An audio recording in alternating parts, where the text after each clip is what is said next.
vez, nuevamente agradezco otra vez a Joana por haberme invitado a dar esta charla, la cual tampoco discutimos cómo tomaría yo la optimización de la terapia biológica, ¿sí?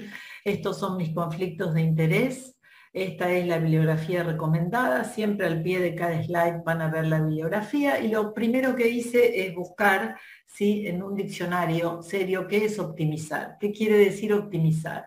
Significa buscar los mejores resultados para tener más eficacia o mayor eficiencia en el desempeño de alguna tarea. Como sinónimo sería mejorar, optimar o perfeccionar algo que ya está hecho, mientras que los antónimos serían empeorar. Entonces, lo que creo que Joana me quiso decir, de qué manera en el manejo de los biológicos yo puedo optimizar la aplicación de los mismos para proporcionarles el funcionamiento que ellos tienen hasta ahora y darles un mejor funcionamiento en la infancia. Puntos importantes, creo que la revisión, creo que es uno de los últimos papers que escribió Rolando Simas, es una delicia, así que los invito a leerlos, donde él habla de terapias biológicas y terapias emergentes. Hay algunos puntos que él marca como qué es la terapia biológica, que todos conocen, se dirigen a citoquinas específicas o interacción celular con la activación y regulación del sistema inmune. El pronóstico para los niños con artritis idiopática juvenil, nadie duda que mejoró dramáticamente, pero él lo repite varias veces, y ustedes lo ven desde la clínica, es que podemos observar varias respuestas o respuestas clínicas variables a agentes biológicos específicos entre los diferentes subtipos de AIJ. La evidencia de nuevos agentes es prometedora, ¿sí? Cuando uno ve la lista y hay ensayos clínicos en curso sobre medicamentos biológicos emergentes y pequeñas moléculas, que esto para la infancia, tener pequeñas moléculas que sean disponibles por la vía oral es muy importante. En la práctica clínica es algo con lo cual nos tenemos que amigar, creo que los reumatólogos de adultos ya lo han hecho y los pediatras estamos aún medios reticentes en considerar la incorporación de biosimilares, que también son una opción eficaz al hablar de farmacoeconomía para aumentar el acceso de estos productos biológicos y que todos los niños del mundo que tengan artritis idiopática juvenil puedan recibir esta medicación. Esto tan solo para mostrarles qué pasaba cuando solamente, esto está mirando, perdón, un HADI, que es un índice de daño en artritis idiopática juvenil, el que está puntos llenos es el articular y el otro es el HADAS extraarticular. Fíjense cómo esto ocurría con la llegada del metotrexate y esto ocurría con la llegada de los biológicos. Nadie puede dudar de que han mejorado el grado de inflamación de los niños. Estos son los biológicos de uso actual. Yo voy a nombrar solo los grupos: anti-TNF, anti-L6, anti-IL1, los que interaccionan con células T y con IL-17, los que usamos. No todos están en todos los países y yo bien lo sé. Y él nombra algunas drogas emergentes, que por ahí los inmunólogos la utilizan más, pero los trials se están haciendo para pediatría. Rilonacept, sarilumab, ustekinumab, el anti-IL-18, droga que esperamos todos para síndromes de activaciones macrofágicas recurrentes y para síndromes de hiperinflamación y para algunas enfermedades monogénicas, pequeñas moléculas, tofa, bari y upadacitinib, y los biosimilares. También en su revisión, él mira dos tasas importantes. Yo he tomado la de cáncer y la compara con el paciente naive de medicación, con el paciente bajo metotrexate y con el paciente bajo biológico. Si aquí tienen la tasa o el hazard ratio de un paciente, la tasa de cáncer de pacientes que están tomando anti-TNF. La posibilidad de tener linfoma es de 2.64, no mucho más alta que la población general. Habla de la adherencia del tratamiento al largo tiempo, si uno tiene que trabajar con eso. Los tratamientos, hasta ahora no sabemos cuánto tiempo dejamos a un niño, por lo menos no hay estudios que miren hasta cuándo, ¿sí? Intentamos saber que los dejamos un tiempo prudencial, 2 años, pero si eso es verdad o no, no sabemos. El tratamiento oral con pequeñas moléculas, esto es fundamental para los niños de corta edad. Tenemos alguna experiencia, sobre todo en enfermedades monogénicas, y seguir investigando en patología y genética. Él insiste en eso para dirigir mejor la terapia. No nos conformemos con lo que hay. ¿De qué otra manera uno puede optimizar, ¿sí?, el uso de biológicos y seguir investigando on the top, ¿no? Este es un lindo artículo que revisé que muestra una articulación normal, muestra una articulación inflamada y patológica, con el estrechamiento del cartílago, con el aumento de angiogénesis, y además muestra todas las células responsables de poner en estas condiciones inflamatorias a la articulación. Y lo que dice ese paper, seguir investigando on the top, cuál es el tiempo justo para iniciar una terapia adecuada, cuál sería el esquema ideal, cuál es el objetivo que queremos lograr, qué tiempo vamos a mantener esa terapia y cómo descender la droga. Es bastante, pero hay que trabajar en eso. A pesar de que el número de pacientes, un número importante de pacientes, entre el 30 y el 50% responde a drogas sintéticas, 50 para algunas series, hasta el 60 para otras, y biológicas, un porcentaje importante no responde, ¿sí? Hay un 30 para algunas series o un 50 para otras, de pacientes que entran a la edad adulta con algún grado de actividad de la enfermedad. Por eso entender mejor la progresión de la enfermedad y así estratificar mejor a los pacientes es una forma de optimizar el uso de los biológicos. Otra forma de optimizar es pensar cuando el paciente falla o cuando tiene una reacción de hipersensibilidad en el concepto de inmunogenicidad.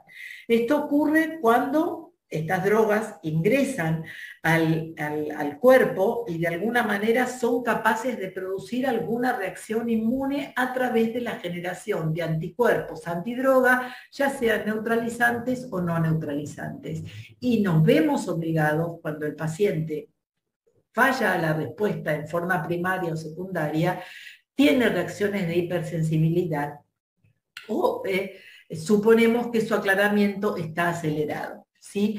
Esto sucede básicamente, y ustedes les voy a pasar ahora para que vean este metaanálisis, y acá las otras drogas, como los anticuerpos, donde más se forman anticuerpos, son con tratamientos bajo adalimumab, bajo infliximab, bajo anakinra y bajo tocilizumab.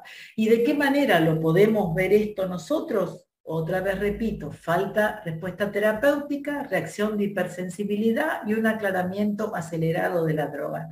Lamentablemente no todos los países podemos medir. No podemos hacerlo en Argentina, yo tuve que mandar a hacerlo en un paciente reciente a Barcelona, por ejemplo.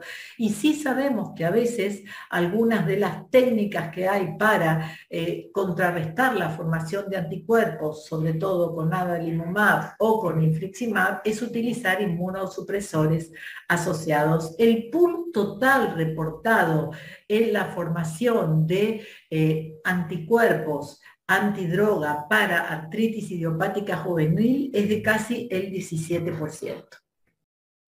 ¿Qué hacer para optimizar el uso de biológicos frente a la falla o hipersensibilidad en el curso del tratamiento con agentes biológicos? Esto es tan solo un esquema, pero a mí me parece muy claro.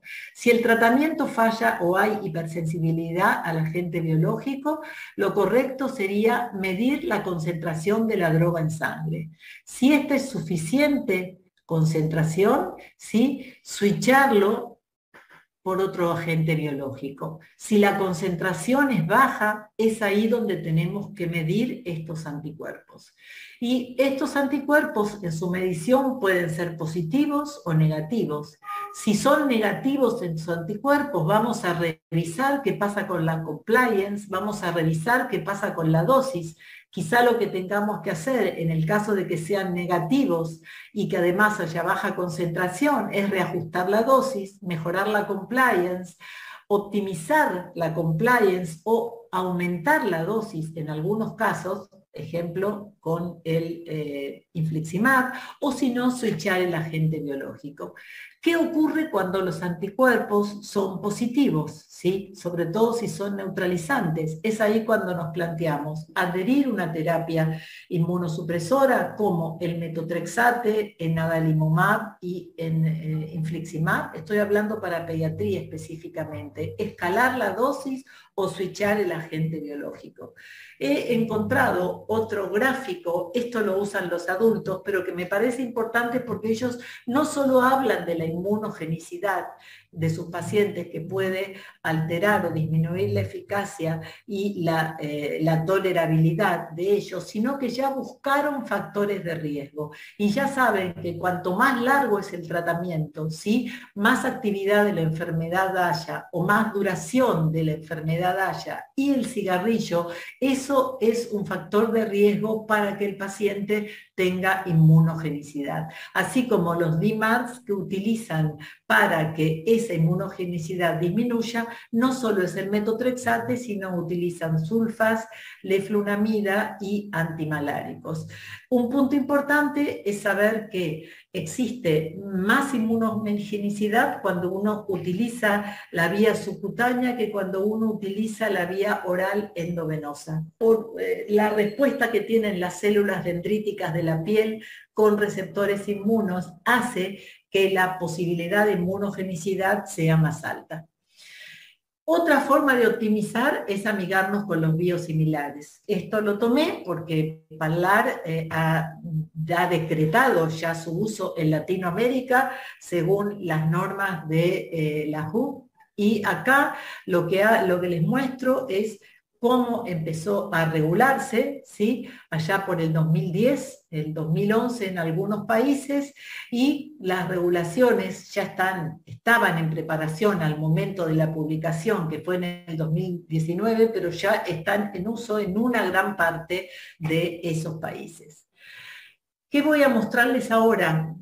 Este es el primer trabajo que mide eficacia y seguridad del etanercept biosimilar comparado con su original en el tratamiento de artritis idiopática juvenil. Estos son pacientes que venían utilizando etanercept, habían logrado el objetivo y en un punto se les coloca el biosimilar para que vean qué pasamos. Esto era al inicio el HADAS 10 del grupo que utilizó,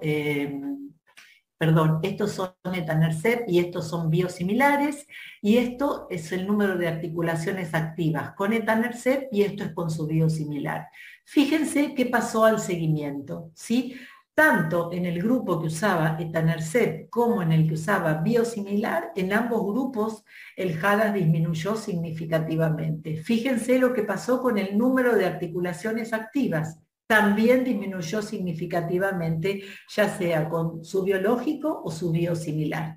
Acá se los muestro de otra forma, ¿sí? Midiendo no solo número de articulaciones, sino el HADAS, el VAS del médico y el VAS del paciente. Este es el inicio del estudio, donde acá el paciente recibe después del mes 6 su último Enbrel y inicia el biosimilar. Fíjense cómo mantienen bajos, ¿sí? Así como estaban con el Enbrel, el biosimilar. Creo que este es un estudio muy importante y no creo, es el primero que hay, lo cual nos permite a nosotros optimizar el uso de biosimilares. Es el primer estudio prospectivo, mide que los biosimilares tienen equivalencia en cuanto a la eficacia y la seguridad igual a su original, y el uso de biosimilares estaría disponible para un mayor número de pacientes, lo cual no es menor.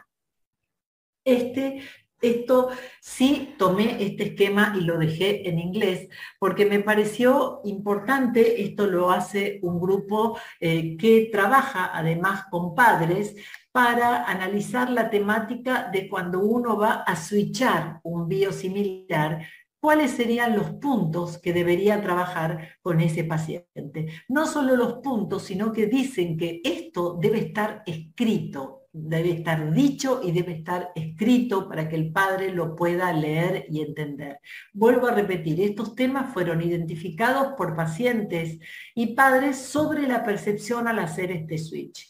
¿Qué les pasaba? ¿Qué sentían? ¿A qué temían? ¿No? Si había efectos colaterales, si tardaba su distribución, si la eficacia era inferior, nombro algunos en razón del tiempo. ¿Cuál podía ser el beneficio además del costo? ¿Sí? Si era porque estábamos investigando.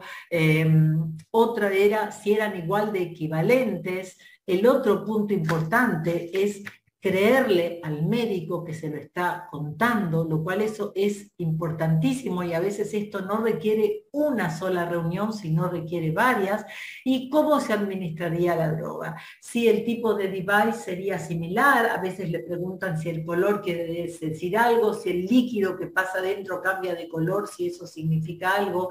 Bueno, todo esto es lo que uno debería identificar y tratar con el paciente y su familia a la hora de su niño está en un biológico, switcharlo al biosimilar correspondiente.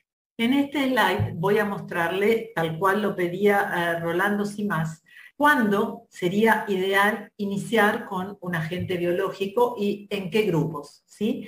Este es el primer estudio que trata de ver la etapa inicial de colocar, cuándo es el momento inicial de colocar un biológico en pacientes con artritis idiopática juvenil poliarticular.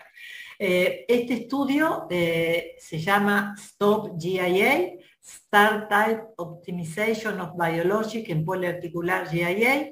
Eso lo hace un grupo de Canadá, el CARRA, en realidad, sobre 400 pacientes y los divide en 3 grupos.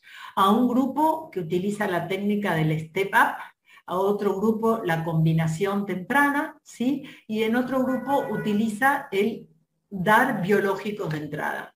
¿Qué pasó con esto? Primero vamos a leer las conclusiones. Si bien a los 12 meses no hubo diferencias significativas entre las 3 terapias para alcanzar el concepto de enfermedad inactiva, ¿sí? Sí, la combinación temprana de metotrexate más agentes biológicos mostró que podía alcanzar, fíjense acá, eso está marcado en negro, que podía alcanzar a través de medir HADAS-10 y ACR PEDI-70 ese estadio de enfermedad clínicamente inactiva. En estos pacientes, a pesar del uso de biológico y combinación de drogas, hubo tan solo 20 infecciones y no serias, y esto para mostrarles estas curvas de qué modo se comportaron, ¿sí? La percepción del padre frente al dolor y frente a la movilidad. Y siempre vean que los pacientes que utilizaban terapia compartida eran los que iban en una constante. Otra forma de optimizar, y esto lo he sacado directamente de los adultos porque nosotros no tenemos trabajos al respecto, uno les aconsejo leer el Redoser Project, que trata de optimizar cómo se puede optimizar la dosis de terapia biológica para artritis reumatoidea y espondiloartritis, y este no es el trabajo que voy a mostrarles, este es el trabajo de cómo reducirían o cómo reducen los adultos la dosis de terapia biológica en enfermedades reumáticas. Y lo que hacen es un análisis descriptivo en 153 pacientes en condiciones de práctica clínica. Y lo que quiero que vean es lo que hacen. Ellos o comienzan a disminuir las dosis o comienzan a espaciar los periodos de tiempo, ¿sí? Entonces les muestro esto porque acá tenemos un ejemplo de lo que ellos hacen y tomé un solo cuadro que mira qué sucede con los pacientes que estaban, cuando los miran al final, ¿sí? Con dosis estándar de agente biológico, ¿sí? Y aquellos que estaban con dosis reducida de agentes biológicos, ¿sí? En ambos se pudo disminuir la dosis de corticosteroides, ¿sí? Eso es un punto sumamente importante, y de antiinflamatorios, de la misma manera, tanto en aquellos que los daban con la descripción del trial inicial como en aquellos que los utilizaban en dosis más bajas o en periodos más prolongados de tiempo. ¿Cuáles serían mis comentarios finales entonces para optimizar?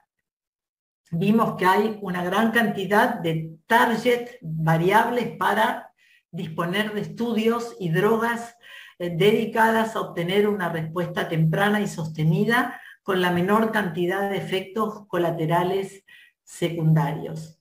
He tratado de mostrarles cómo el CARRA nos dice al menos cómo iniciar, ¿sí?, en las formas poliarticulares severas. Y pensar en inmunogenicidad cuando un paciente que estamos tratando con biológicos, también debemos pensar en inmunogenicidad. Es una forma de optimizar. El otro punto importante son los miedos que uno tiene cuando está utilizando agentes biológicos y es la tasa de infecciones y de cáncer. Por eso traté de mostrarles los datos que mostró con anti-TNF Rolando Simás y la tasa de infecciones del estudio CARRA, que no ha tenido infecciones severas y a pesar de ser 400 pacientes hubo 20 infecciones. Y finalmente introducirlos con las consideraciones farmacoeconómicas en un tema súper importante para discutir entre los pediatras, que es el uso de biosimilares. ¿Qué es lo que propongo? Entonces yo nuevamente, hay que hacer trabajos head to head y ahí uno necesitaría colaboración para saber qué biosimilar utilizo. Esa es la pregunta que nos hacen y a veces es imposible de contestar. Doctor, ¿usted utilizaría primero etanercept o adalimumab? Para ver la trayectoria de los agentes biológicos y sin duda para ver qué nos pasa con los biosimilares. Cuando hablo de trayectoria del agente biológico, les digo cuándo lo inicio, cuándo lo desciendo y cuándo lo saco de tratamiento. Y con esto finalizo mi charla. Muchas gracias a todos por su escucha y lamento nuevamente no estar entre ustedes. Hasta luego.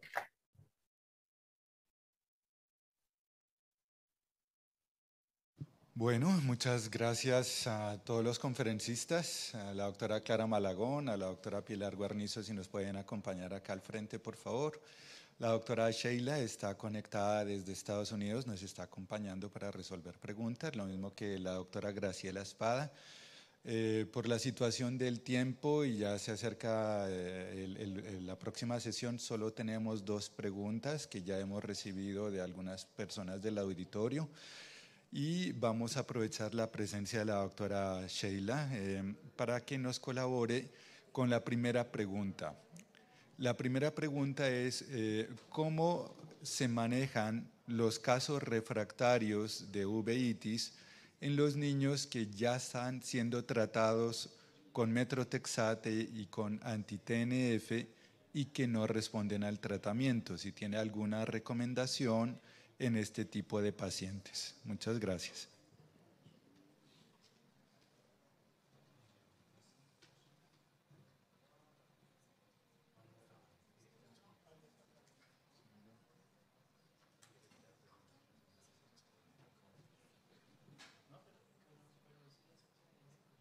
Therapy of methotrexate and TNF agent.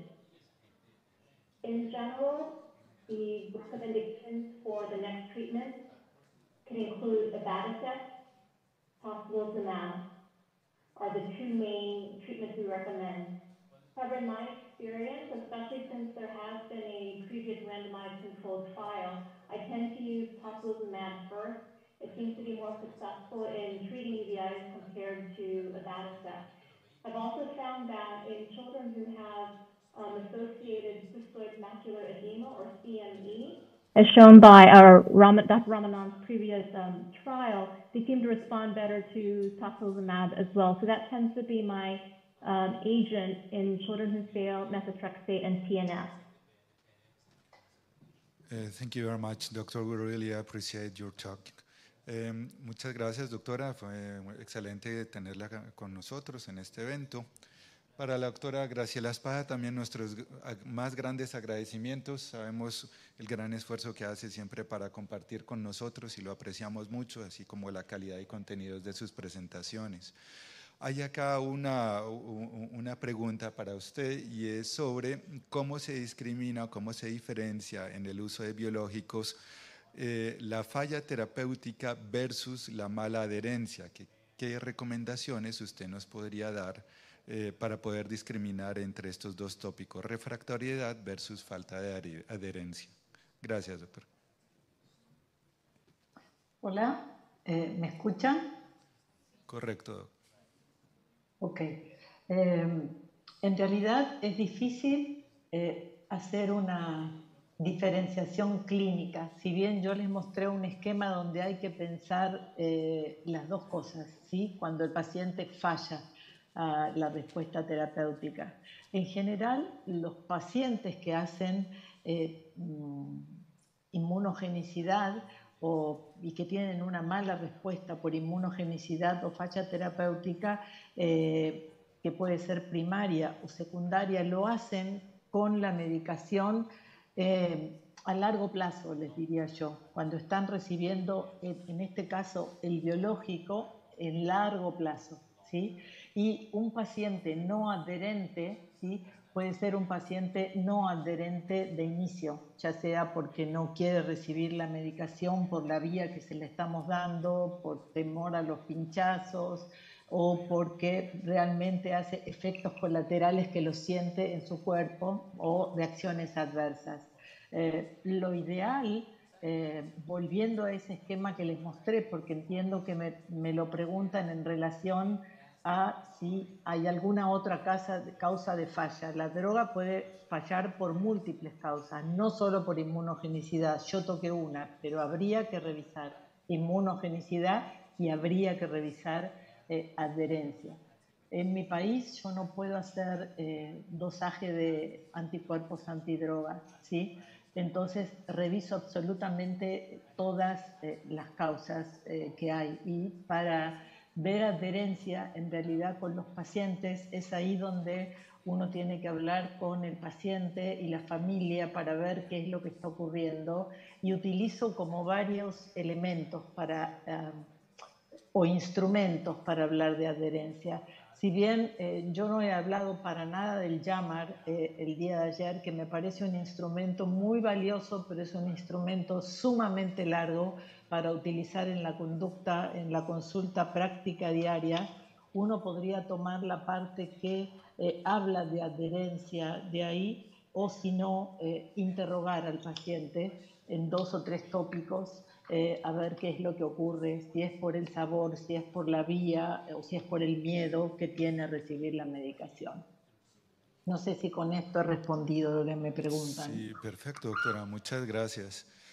Para el auditorio, si tienen alguna pregunta para la doctora Malagón o la doctora Guarnizo, o para nuestros expositores que están conectados. Bueno, les agradezco muchísimo su participación, doctora Sheila, doctora Espada, doctora Malagón, doctora Pilar. Muchísimas gracias. Ok, gracias a ustedes, mi cariño, grande. Gracias.